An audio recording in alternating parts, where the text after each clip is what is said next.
If you're over 60 and want to take better care of your health at home, you're in the right place.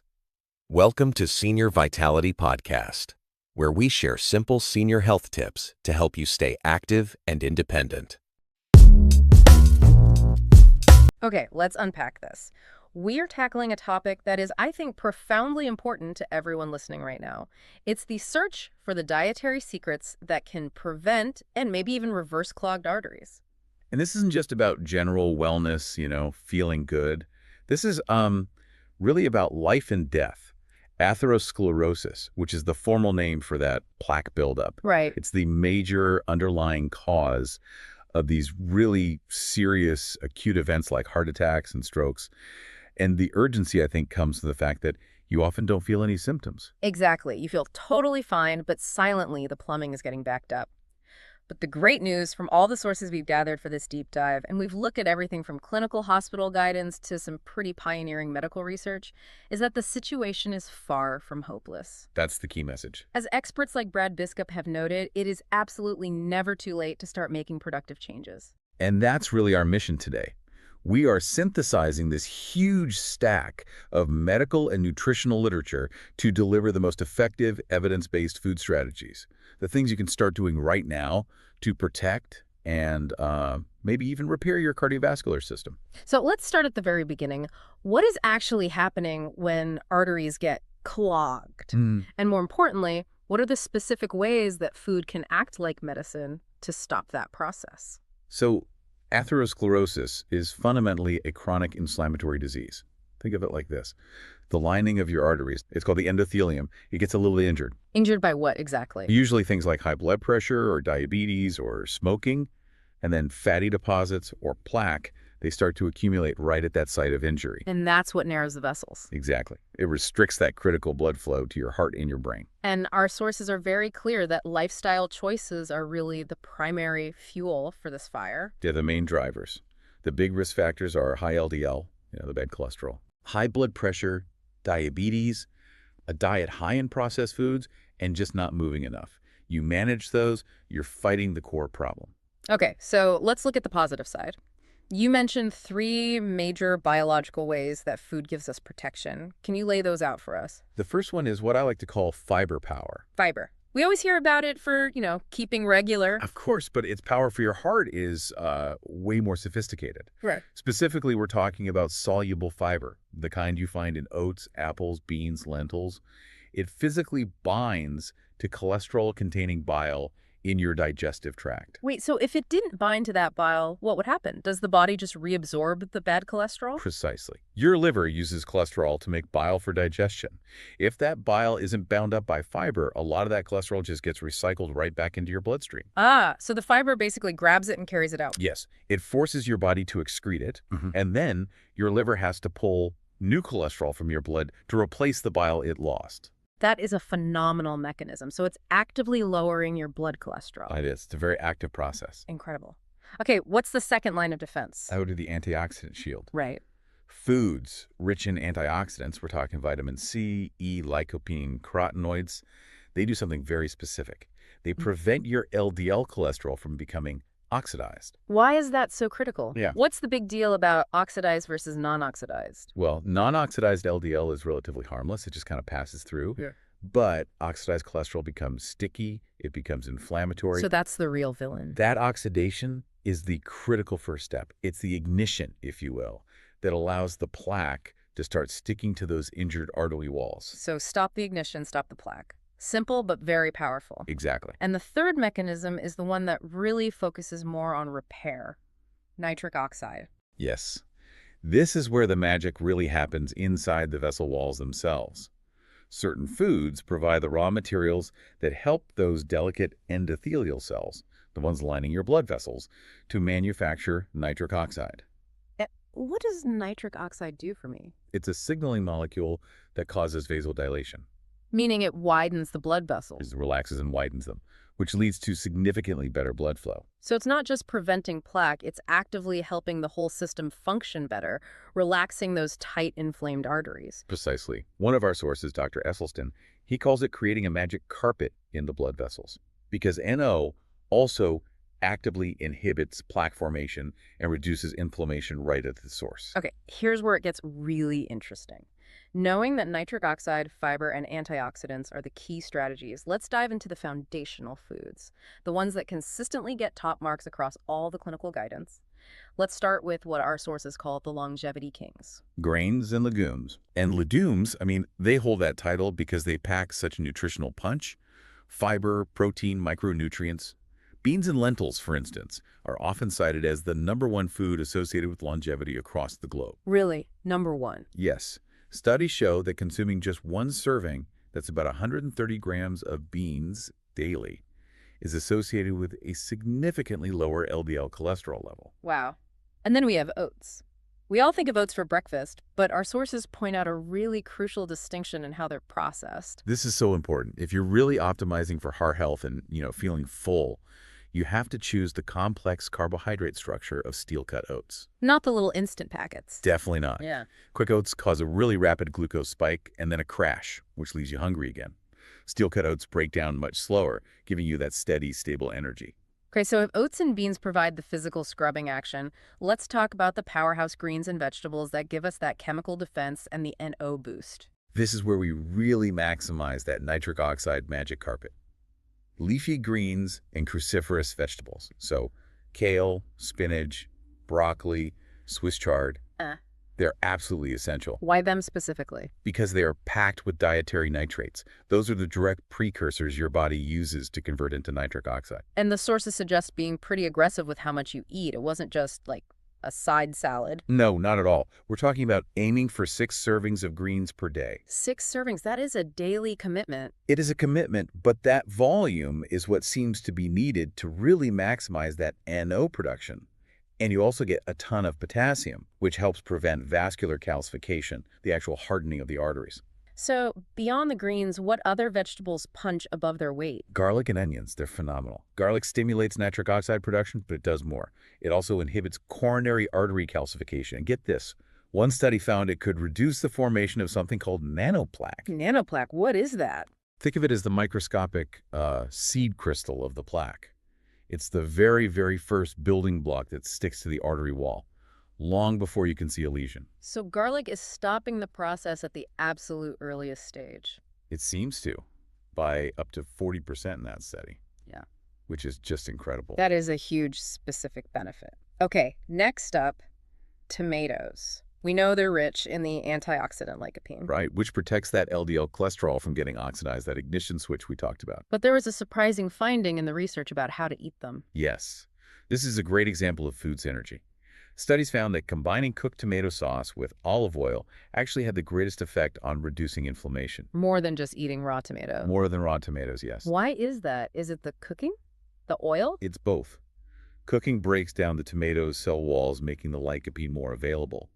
But lycopene is fat-soluble.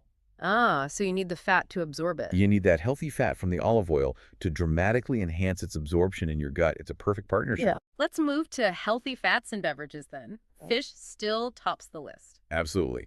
The American Heart Association recommends fatty fish, like salmon, at least twice a week. They're rich in those marine omega-3s, EPA, and DHA. And what do those do specifically? They do a few things. They reduce platelet aggregation, which is sort of the stickiness of your blood. They lower triglycerides. And importantly, they help stabilize existing plaque. Making it less likely to rupture. Exactly. And wild-caught is usually preferred for the highest omega-3 content. And for plant-based fats, we turn to nuts and seeds. Right. Daily portions can lower the risk of heart disease by over 20%. Pistachios are great, but let's talk specifically about flax seeds.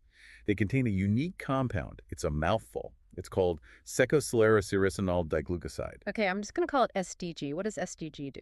It's a powerful lignin.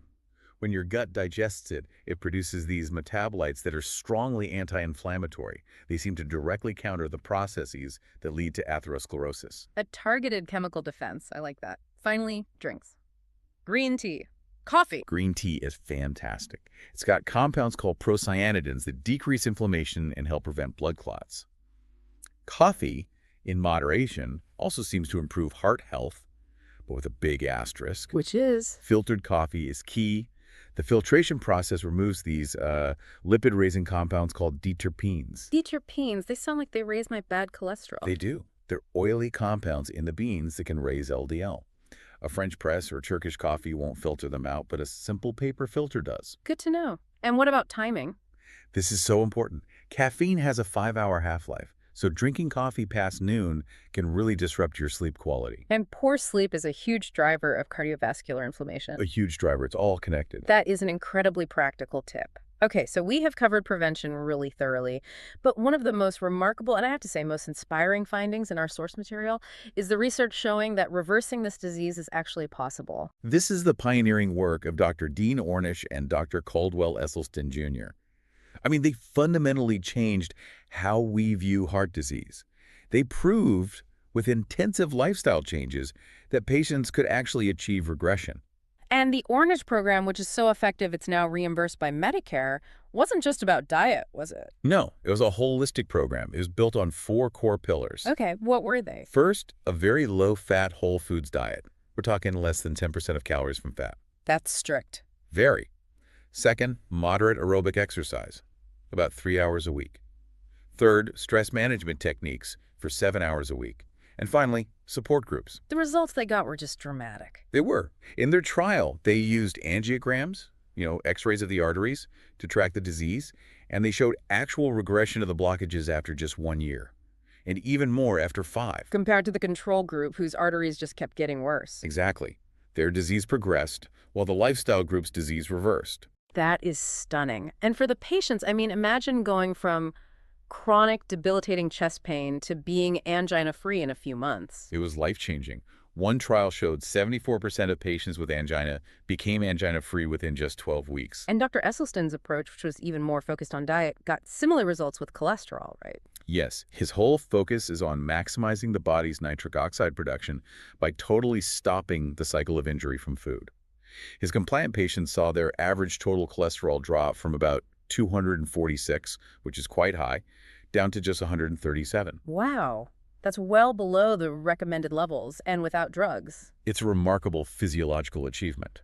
So if that's what radical commitment looks like, let's talk about the pitfalls. The things to be careful of. Our sources consistently highlight meat and certain fats. Right. The problem with meat, both red and white, is it's complex. It's not just the saturated fat. There's also this thing called the TMAO link. Okay, what is TMAO? When your gut microbes digest L-carnitine, which is in red meat, and choline, which is in eggs, they produce this metabolite called TMAO. And why is TMAO a problem? Well, it's not just a marker of risk. It actively promotes inflammation and adhesion. It sort of acts like a sticky signal, encouraging these cleanup cells in your arteries to become the core of a new plaque. And processed red meats are especially bad here. Especially bad. One study linked every 50-gram daily serving to a 42% increased risk of coronary heart disease. That's a huge number. It is. The bottom line from the research is that replacing animal protein with plant protein is associated with a lower risk of death overall. The other big area of caution, especially in those reversal programs, is what you call the oil and calorie density trap. This is a major area of debate, but the logic in the reversal literature is very clear. Doctors like Esselstyn and Ornish strictly avoid all extracted oils. Olive, coconut, canola, all of them. Why? We always hear that olive oil is healthy. Because they are 100% fat, they're highly processed, and they offer zero nutritional value, like fiber or protein. And they're incredibly calorie dense. Incredibly. To put it in perspective, 4 tablespoons of olive oil is about 480 calories.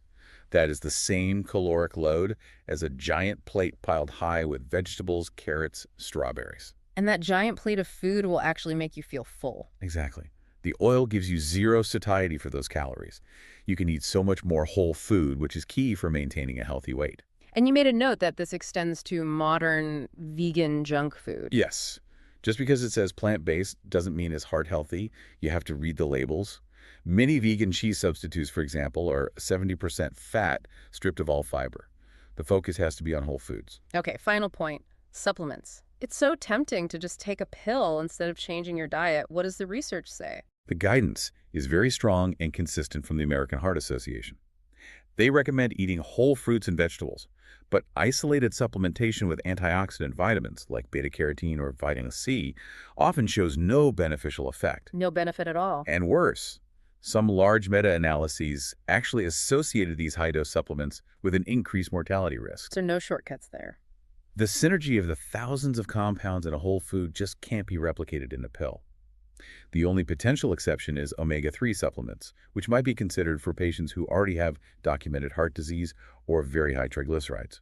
Okay, so to synthesize the core message from this entire deep dive, it seems the consensus emphasizes a dietary pattern. A pattern rich in vegetables, fruits, legumes, nuts, whole grains, and fish, while limiting saturated fat, cholesterol, and refined ingredients. Absolutely. It's about consistency, not perfection with one magic food. If you leave with just 2 core takeaways, I would say actively seek out complex carbs like steel-cut oats and just maximize your intake of green leafy vegetables For that nitric oxide boost. to boost that vital nitric oxide and start repairing your endothelium. That brings us back to the reversal research. It really sounds like what the clinical data is showing us is that the middle path, the path of moderation, it just doesn't achieve regression of the disease. Is that the key distinction? I think it is. The sources show that the most successful, most intense programs for actually reversing heart disease require a pretty radical shift. The complete elimination of all oils, strict limitation of animal products, combined with exercise and stress management. So while general guidelines encourage moderation, the data says healing is tied to how strict you are. The degree of healing seems directly correlated with the degree of adherence to the most intensive program. And this raises a really important question for you, the listener. When you're seeking to improve your health, is it easier to adhere strictly to a demanding elimination diet? Or is it actually harder to try and manage moderation every single day in a food environment that's designed to derail us? That's a powerful thought. Total commitment versus a constant daily compromise.